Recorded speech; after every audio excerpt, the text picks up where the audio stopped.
I always want to make sure I tune in and sit quietly with myself to make sure my next move is sanctified. Is that the right word?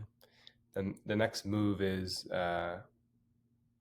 purposeful, is intentional, is in the direction that I want it to go.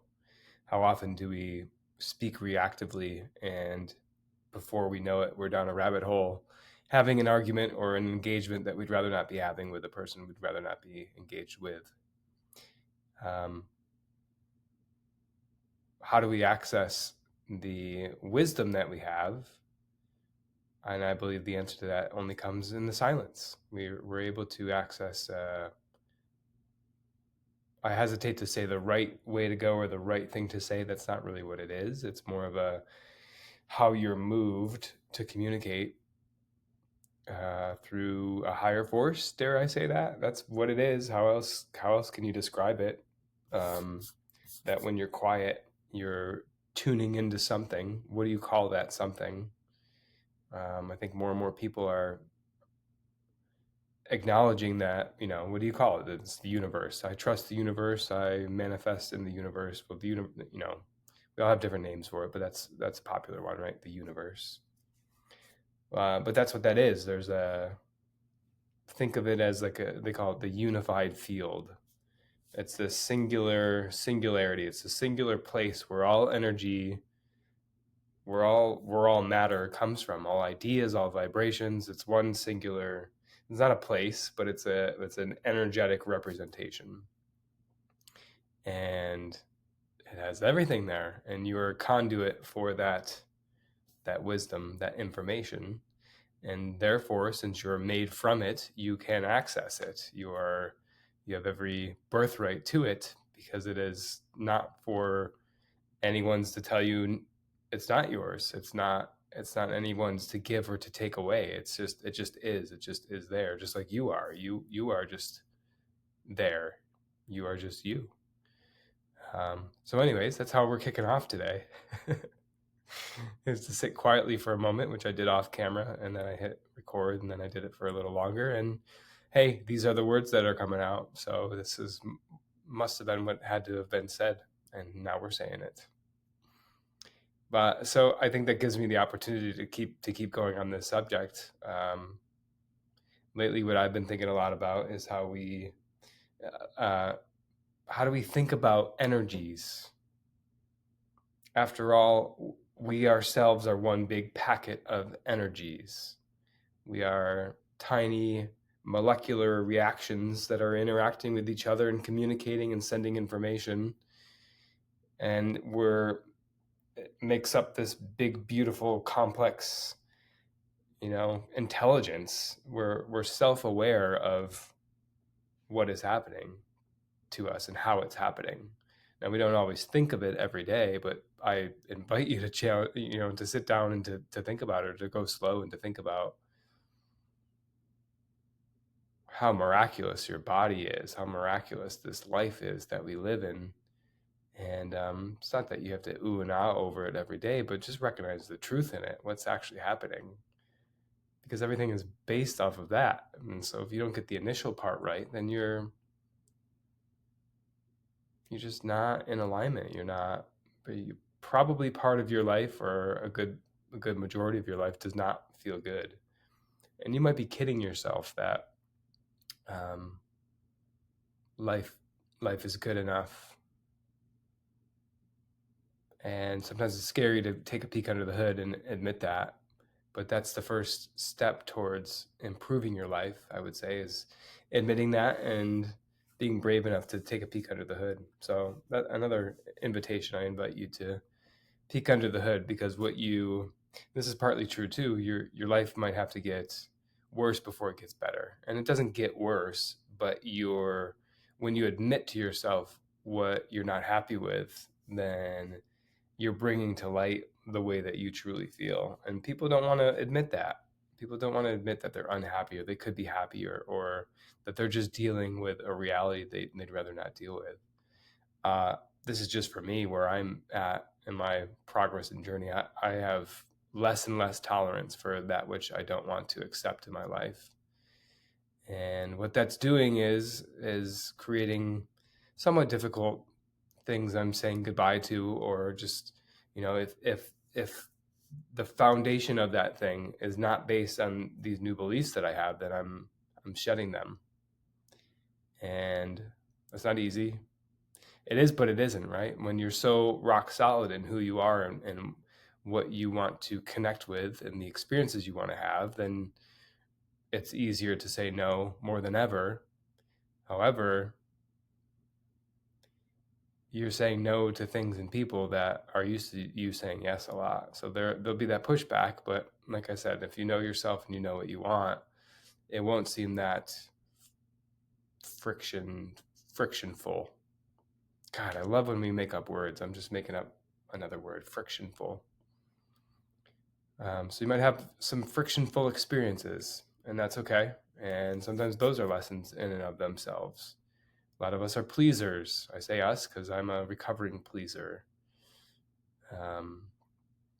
Anyways, I want to talk about energies. I want to talk about the unseen world. We're made up of the unseen world, right? We can see them under a microscope, but like what's energy? Like you've all heard that that person has good energy. What's a vibe? What is an aura? What I've come to believe is that energy, first of all, energy is what rules us all. If you think of quantum theory, oh my gosh, I'm not going to pretend to know, like I know quantum theory, but I know some general concepts about it that I want to share. So you have this atom, and we've all been taught in school that this electron, one electron goes around the nucleus. I think I'm getting this right. And that goes around. That's not true. That's not what happens. When we observe an atom, our observation and us being a witness to it collapses the field of potential into matter. All right. And there's experiments, scientific experiments, the double slit experiment, go look it up, that proves this to be true. And so if an electron is not going around the nucleus, then what is happening? Well, you can think of the nucleus as creating this energy field of potential. And think of that, an energy field of potential. It's energy. So in any part of that field, matter can collapse, and that's a manifestation. So that's happening on a molecular level. You're doing the same thing on a human level. Everything you see in your environment and the experiences that you have, you are creating with your energy. I'll say that one more time, maybe. Everything in your environment that you're experiencing, you are creating with your own energy. And we can get into that a little bit. If you are attracting an experience that you don't think that you want, there is a lesson in there. There's a lesson for every single negative experience, or else you wouldn't be experiencing it negatively. If you had a blissful life, it would be a life of non-resistance, of abundance, and of a lack of lack. You would have everything you wanted whenever you wanted it. But you don't. You have difficult situations, you have challenging people, you have things you don't want to do. Those are the lessons. Do you want to look at those lessons, or do you not want to look at those lessons? Do you want to peer under the hood of that challenging situation, or that difficult person, or this scenario you'd rather not deal with? Or do you just want to put up with it and deal with it? There's a couple options. We have choices with how we live our lives.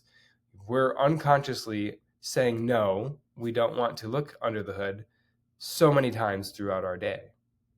And I don't feel overwhelmed. I challenge you to pick some though.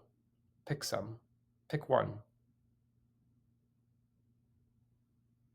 Why? The more you do, the more you say no to those things, the better your experiences get, the more genuine the people in your life, the more full your expression becomes. It has all these rewards for knowing the truth. The highest vibration you can achieve, is it love? Man, I might challenge that. I think it's truth. I think it's genuineness, authenticity. When somebody radiates authenticity, that's what they have. When someone has a good vibe, that's what they have.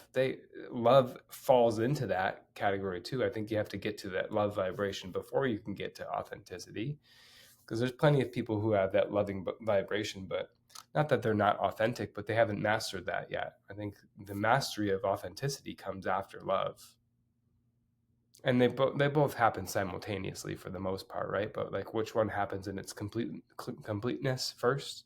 I don't know. I feel like authenticity is the ultimate embodiment of the vibration. Anyways, yeah. So, well, because that's what it takes to get up to that highest. You got to know everything, right? And if you're going to be truly authentic, you have to have this superior knowing. And if you want to take it a step further, that's what the universe is. That's what God is. It's omnipotent. It's omnipresent. And so ultimately, we as expressions of God, as creations of God, are trying to get back to the godlike state. That is our biological urge, if you will, I think, is to express ourselves, right? That's why God created matter, is to to express itself, and we're all expressions of God. And so on our life's journey, we must know truth to be as close to God as we can, as godlike as we can be. And the more truth that we know, and here's the beautiful part, and this is all the stigmas and the cliches, it's all comes from within. You don't have to study anybody else in this world but yourself. Other people give you clues, but they give you clues about yourself. You don't have to know anybody else. There's nothing hard about it other than, do you want to look at yourself in an honest way? So in a way, this is easier than, I have to achieve this financial level. I have to climb this corporate ladder. I have to impress or win over this boss or authority figure. I have to prove myself to this female counterpart, to my spouse. I have to please these parents, these authority figures. Stop playing that game. Notice that you're playing those games. And then come home to the game that you've always wanted to play. That's the game of getting to know yourself. And then you realize how often and how early you abandoned that game. You started playing that game as a kid. And guess what? Life became hard as we bumped up against other people, other energies. We were forced into these damn classrooms. And socializing with other humans is great, but like, you're doing it without supervision a lot of the time, even if there's a teacher in the class, right? There's things that are happening. And not that you want to be protected from it, but you're thrust into these situations instead of like a natural environment. You're inside these four walls with fake lights and these dense objects. We were never supposed to be herded into classrooms. Anyways, I won't get off on a tangent any longer. I digress. That's the word I was looking for. We started playing the right game as kids. We started as playful human beings. That's the reason why as soon as we get out of the womb, we're playing. Okay, maybe not that quickly, but we have toys, right? We're exploring the world. That exploration should never stop. If we're really honest with ourselves, there is so much to explore in this world. You have only seen a small fraction of a small percentage of this world. And when you explored the world, you were on top of it. You loved crawling around as a baby and testing this thing out and licking this thing over here. Your exploration energies evolve as you get older. But like, just ask yourself right now, what's the version of exploration that I would most love to embody right now? Where do you want to go? What would you do? What would you see? Who would experience it with you? And why? But that exploration, we're born to play the game of expression, of being godlike in our expression, and in order to do that, got to know ourselves, got to find truths everywhere. So start looking. So anyways, I wanted to talk about energies. I don't know if we've done that. I guess we have a little bit. Oh, quantum, right? Yeah, like so collapsing matter by just being a witness to it. So that's we create our realities. We create our realities.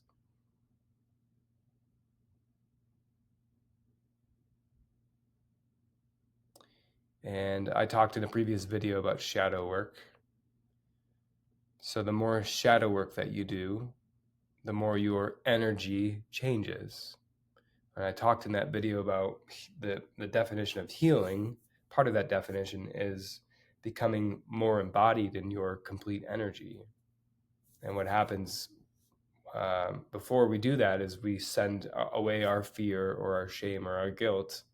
Our mind does us a favor, so it thinks it does, by hiding it on us and pretending like it's not there. But with intention, you can excavate these stories that maybe you're not so proud of. And what it does is returns energy to your body. And so just think about that, what I'm saying, because a lot of people have resistance to like energy. Like, what do you mean? I can't see it. If I can't see it, it doesn't exist. There is a whole unseen world happening beneath our very eyes, and it comes in the form of sensations. Walk into a room after two people argue and they're still sitting there. Tell me if you can't feel something. Sit in a stadium of 70,000 people at your favorite sporting event and tell me there's not energy just captivating people in that setting. Walk into a funeral parlor without saying anything to anybody and tell me if you can't feel energy. Go to a comedy show between jokes and just sit there and be present. Tell me there's not energy. There's energy everywhere. And if you really want to manifest a life that you want to live or improve something about yourself or your surroundings, learn how energy works. Learn what it is. Be curious about it. And here's something that I've realized big time in my recent studies of this. We have a terrible tendency, it's the one that keeps us trapped in our patterns, of assigning energy to an experience or a person that we have. Let me say that again. I didn't say that right. We assign energy to a person or an experience that we have, right? So if I'm engaging with this person and they make me upset, it's their fault. That's our perception. That they're so terrible, they're toxic, they suck, they're bad at their job, they're no good at what they do, they treat people poorly, and we judge them, and we assign that negative energy to that person. And what do? We avoid that person, we mock that person, we talk about that person behind their back, we judge them, we fake it when we're in their presence and pretend like everything's okay or like we like them, especially if we want something from them or need something from them. But what that really is if you separate the energy, identify what you're judging about this person, and that is a huge clue to what you're judging about yourself. And like, what a gift. What a gift to finally view life through this lens, because everything is about you. And I say that not in a bad way. That's a way to think about it so that you can start seeing the experiences and the people that you experience in your life as a clue for what you can work on or what you're not so great at just yet, or what you judge about yourself. Judgment that's where energy goes to die, right? That judgment, if there's any part of yourself that you're rejecting, that you don't like about yourself, you're cheating yourself out of your full embodiment of that energy. So that's what, go back to healing again. That's full acceptance and full love for your experiences and your energy. Anyway, I don't want to get too off track of that. So the separation of energies is the biggest clue I've ever gotten, is to see things through the lens of oh, that I didn't feel good during that experience. Aside from what I believe about that person to be true, what does this mean for me? Why did I go through that? Why, if everything was happening for my good, why was I given that experience? What lesson am I missing? What can I not see right now that would make me stronger, a better person, more aware, more knowledgeable, more altruistic, more authentic? What am I missing? And to be able to do that in every scenario, because you might have your doubts, right? You try it out and it might have worked, but then you fall back into the same patterns. That's the power of the system, the systematic trap of your energy, as everybody else is playing this other game. So if you want to escape from that, play your own game. It's the game of self. Anybody can do it. It might feel like a lonely path at one time or at some time, but the better you get at it, the more you don't care. The more empowered you feel, the more you embody the lifestyle that everybody, if they're really honest with themselves, they really want. So you start to be almost like an example for possibility. And then you realize who enjoys that about you or who respects that. And you realize who has resistance to it and who doesn't really like you anymore. Right. And so that's part of the growth, is whatever vibrational matches, whatever unseen energetic um, collaborations are in your life at that time will dissipate the more that you raise or elevate your vibration. It's a really cool phenomenon. It's like the biggest proof that you can ask for with, like, is this stuff real? Well, do a whole bunch of healing over an extended period of time, a couple of days, a week or two or more, and you'll notice things changing in your environment. I promise you. So, yeah, I recently did a healing where I realized how much of an expert I am in energy, and that was quite a surprise because I had a whole bunch of my doubts. But yeah, something happened to me as a child that made me reject that part of myself. I was very sensitive and intuitive and creative, and the way that I expressed it made teachers feel uncomfortable, even my parents. So there's a lot of pressure for me to reject that part of myself. And I resisted for a long time, but eventually I slowly gave in. And to go back to that and to bring that to full healing was very empowering. And so part of that process was just the understanding of energies. And once this catches fire, at least for me, once these understandings start to make sense, then, like, I don't want to stop. I want to solve everything. I want to know the truth about every urge that I have, every judgment that I can't get over, every situation that I'd rather not be experiencing. And what's starting to happen is my reality is getting crazy. My manifestations are solidifying in less time than ever. And as my vibration increases, I'm starting to have these synchronicities and like universe's invitation to up level. And it's just a beautiful space to be in. And I don't know what's going to happen next week, next month, but I think changes are afoot. And I'm excited just to have a front row seat. I'm definitely not living this life. I'm just riding the wave. So maybe we wrap here, start to wrap up. Just see what else is there as far as summarizing uh, energy and just the conversation of energetics.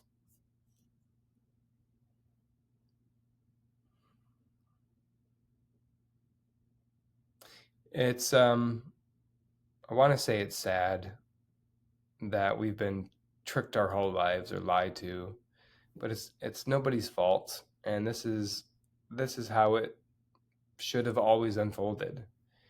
I want to recognize the magnitude of where we are right now, because we've never been consciously where we are before. Information speeding up and consciousness is speeding up faster than it ever has before. And